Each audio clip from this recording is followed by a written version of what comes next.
about doing some advanced work with strings. And we've been playing around with strings a little bit, but string processing, as it's sometimes called, or advanced string manipulation, is an important part of programming because a lot of what you do in programming is try and make sense of text and text files and different strings. And so we're going to talk about some of the string and list methods that you can use today to do some fairly advanced processing of strings. And honestly, none of those methods or functions is that complicated all by itself.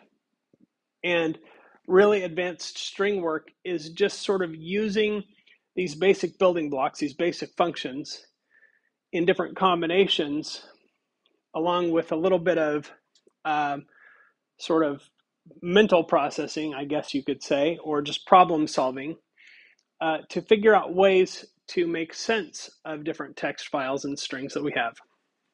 So I'm going to give you some functions and a little bit more information, and then I'm going to dig into some coding to show you some examples of how some of this stuff works. So let's talk about some of the string methods, and some of these are reviews, some of them are new. Split is extremely valuable. In fact, my son, who's finishing his master's in computer science, was home today, and we were talking just at lunchtime about what I was lecturing on today, and I told him that I was lecturing on this, and he's like, man, that is like one of the most useful commands in Python, because it really is. It seems simple, because all it does is it takes a string and it splits it up into a list, where the parts of the string become parts of the list. And it seems simple, but it's actually very powerful, because once we have the words of a string or the parts of a string in a list, we can take one each individually and we can do things with it. We can measure the length, we can do further processing, but split is used extensively in programming, and it's pretty simple. So if I have this string where it says this is a string, and I turn that into an array using the split command,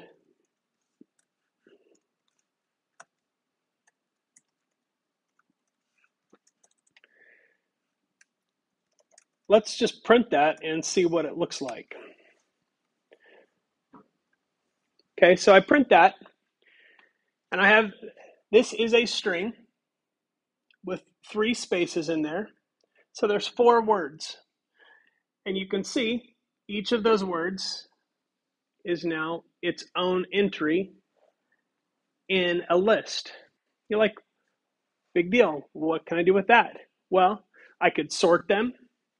I could arrange them by length. I could now go through and print just one word, right, by using the array. I could also, if I wanted to look for a specific character in a string, or split using a specific character, okay, now I have a hyphen in the string instead of a space, and I'm telling split that instead of the space character, I want to use a hyphen. Now I can split that off into 2 pieces, but I can also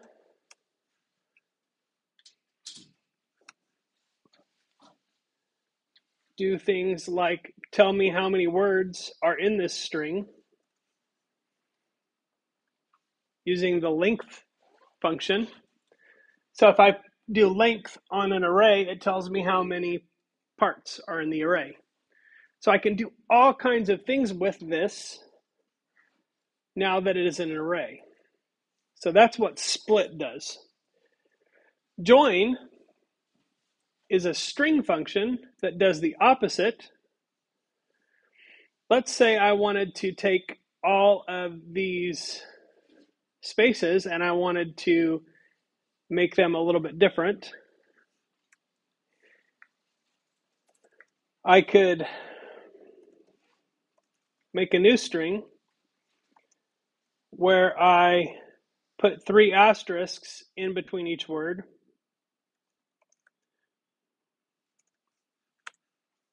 Like this. So what I'm saying is use these 3 asterisks to join AR text and put it in that variable, str new.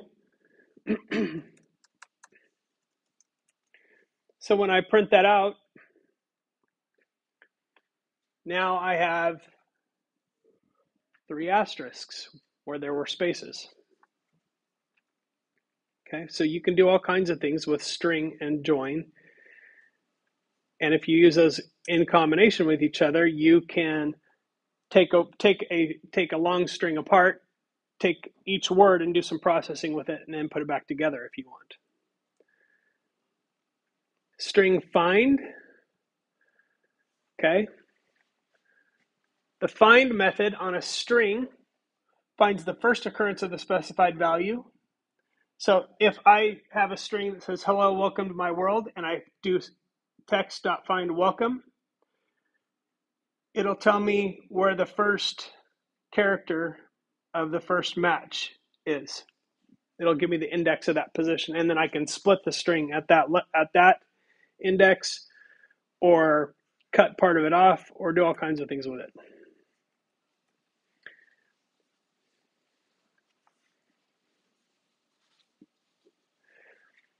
A few other functions and methods. String.count will tell me how many times a specific word occurs in a string. That's useful. String.strip. Anybody remember strip? Strip is good for cleaning input, right? Takes all of the white space characters off of each end of a string. So tabs, spaces, line breaks, carriage returns, all that stuff gets gone. It'll clean up any word in any string. Array.count tells me how many times something occurs in an array. Notice, same thing here.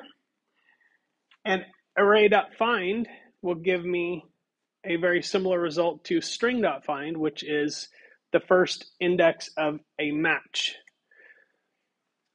So here's something I've sort of been hinting around, but this is a sort of pro tip when it comes to Python, is that strings are actually viewed very similarly to lists. And a lot of the things you can do with a list, you can do with a string in Python. Meaning, a Python sees a string like this, and what it actually views it as is a list of characters.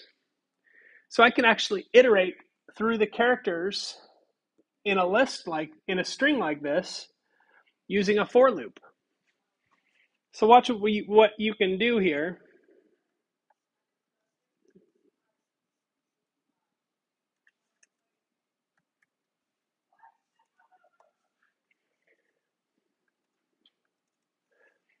Okay, so what that says here, if we can go line by line, so we've got a string that says Bakersfield College, and it's got a period in the middle and all kinds of garbage. And it says for each letter in str text, so for each one of these, check that letter and say, is it an alphabet letter? So is it a letter? So each character, is it a letter or is it a space? If it is one of those two things, then print it out. So what that prints is Bakersfield College, but it doesn't print any of the garbage letters. Here's another thing you can do with this. If I create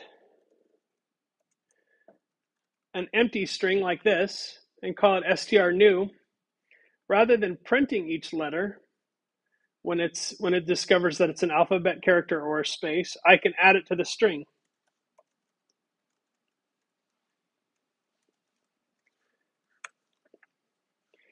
And then at the end,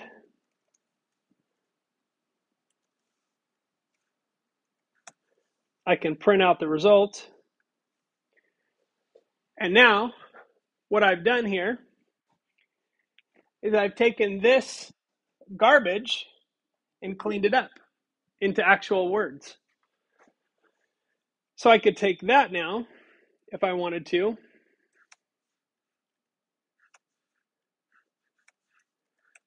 and I could split that. ARBC equals str new dot split. Oh, I gotta print it. Print.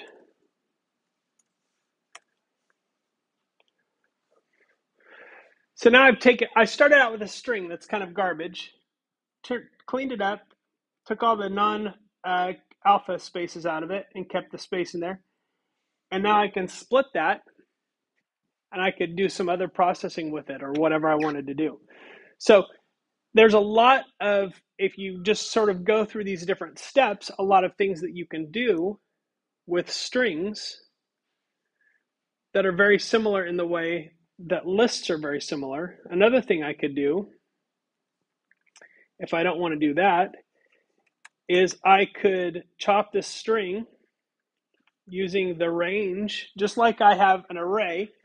So even though this is still a string, I can treat it like an array that has a certain number of characters in it.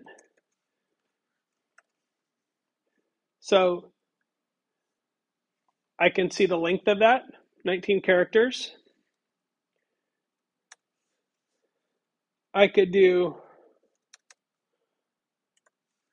strnew.find, and I could find out where the space is in that character or in that string. Space is character number 11 in that string, according to this.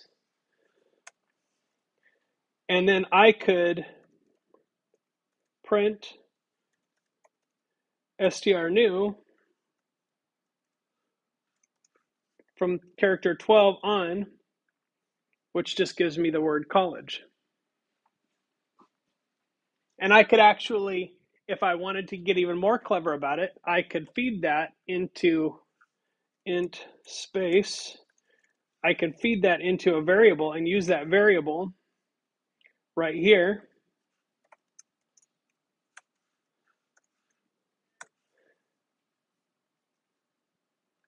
And notice it gives me the same thing. Actually, it gave me the space and college. If I wanted to do +1 there, then I get that. Okay, so there's a lot of different things you can do with these different string combinations. You just have to think about what it is you want to find out about, and then how can you get there using these different combinations. So for the sandbox challenge today, I've got a battle of intellect, a two pieces of text that we're going to use some of these string methods and some of these ideas to compare. I have President Abraham Lincoln's second inaugural address, which is etched on the wall of the Lincoln Memorial. If you haven't seen it and you ever get the chance to, you should. It's incredible. And of course, Taylor Swift's hit, Antihero. So we will have those in a PI file that you can download. In fact, that's already there on the website. If you go to Module 8 and then you scroll down to Sandbox Challenge, you will see there's a PI file there with these instructions. And if you open that PI file, you'll see these two strings. I have strlink, which is the text of Lincoln's inaugural address, str Swift, which is the lyrics to her song. And we can do some very interesting comparisons with those two. So if I want to, what I could start with is I could compare the length of those two, right, by using the len. I can use that to find out how many letters or how many characters are in a string, or I could use it to find out how many items are in a list. because once again, lists and strings are very similar in a lot of ways. In this case, I'm finding the length in characters of a string. And Swift, okay. So if I run this, I can see, okay, so Lincoln's address is 3896 characters and Taylor Swift's song 1794. But I could do some other things with those, right? So I could, if I wanted to, ARSW is str Swift dot split AR Lincoln str Lincoln dot split. So I can split them into arrays, and then I could do a length comparison.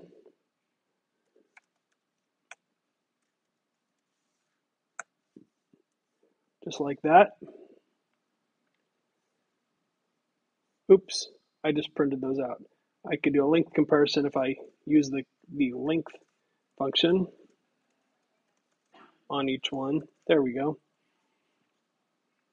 So this is the length in words.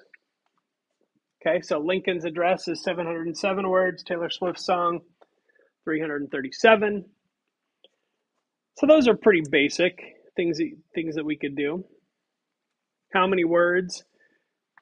So if I wanted to find out the average word length, now Lincoln being the intellectual that he is, and Taylor Swift, the blonde with the pop singer, right? Who would you expect to have bigger words, right? Probably Lincoln. How much bigger though? How much longer are Lincoln's words than Taylor Swift's words? How would we find out the average word length of those two?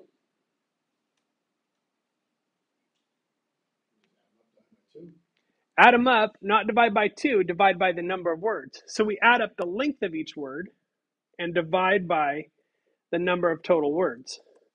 So we already said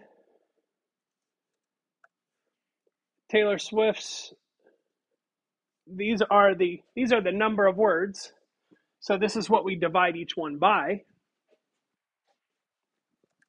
So if I want to, for str word in ARLI, so every word in Lincoln, just so we can see this, right? We can print that, and along with the length of each word, str word. Okay, so there we go. You can see each word and its length.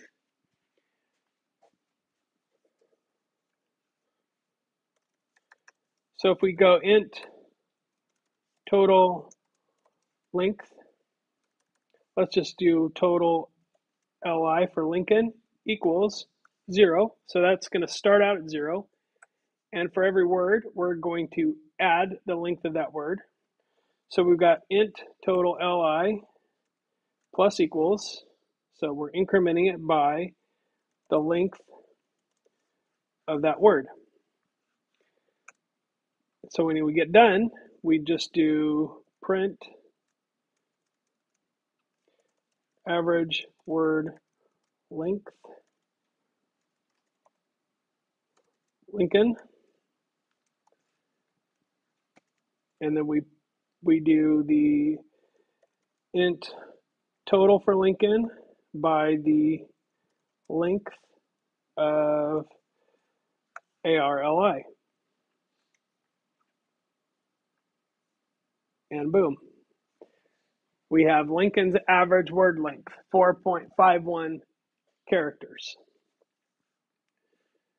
So I could do the same thing for Swift.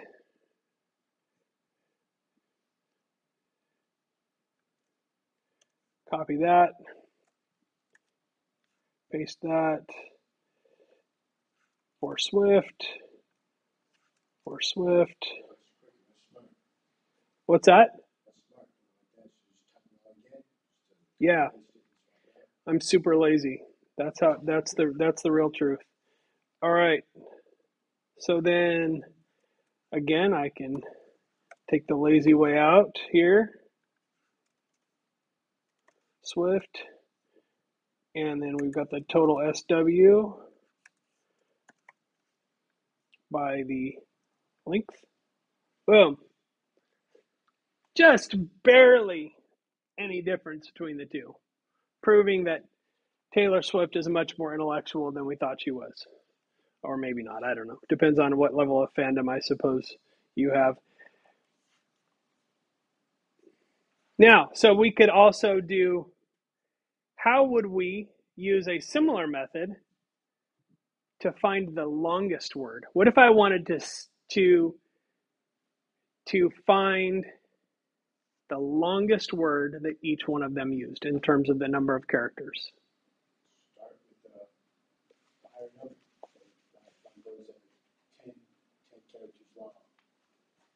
What if somebody used a word that's longer than that?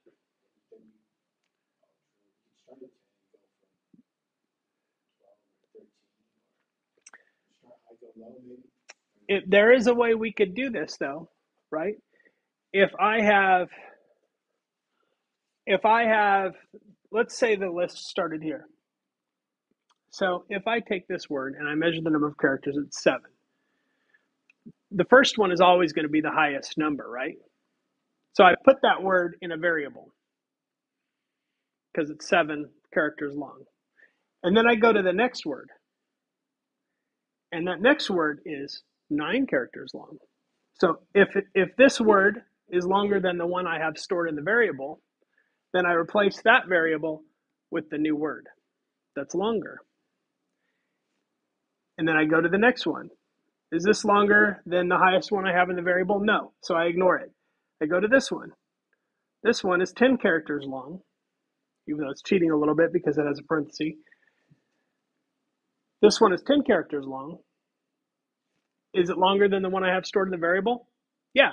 So then I put that in that variable. So I could create, since I'm doing this twice for them, what would really make sense is if I use, ready?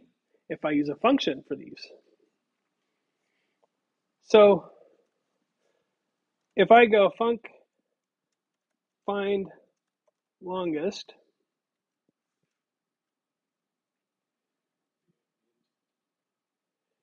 oh, wrong language, DEF, find longest, choose AR text, and I pass this an array, then what it's going to do is it's just going to take the array and send back the longest word, right? So I will first do for str word in AR text. And I also want to do str cur longest. So the current longest word. Don't have one yet. So for each word, if the length of the current word that I'm checking is greater than str longest, and I want the length of that, then I'm going to say that str current longest is str word, right? So it's going to go through each word, compare it, and then put that word in there. And now I could do return str current longest after it's gone through the whole thing. So now I can say print find longest, AR Lincoln, and I can go print, find longest, AR SW. Oops, there we go. And so let's do this.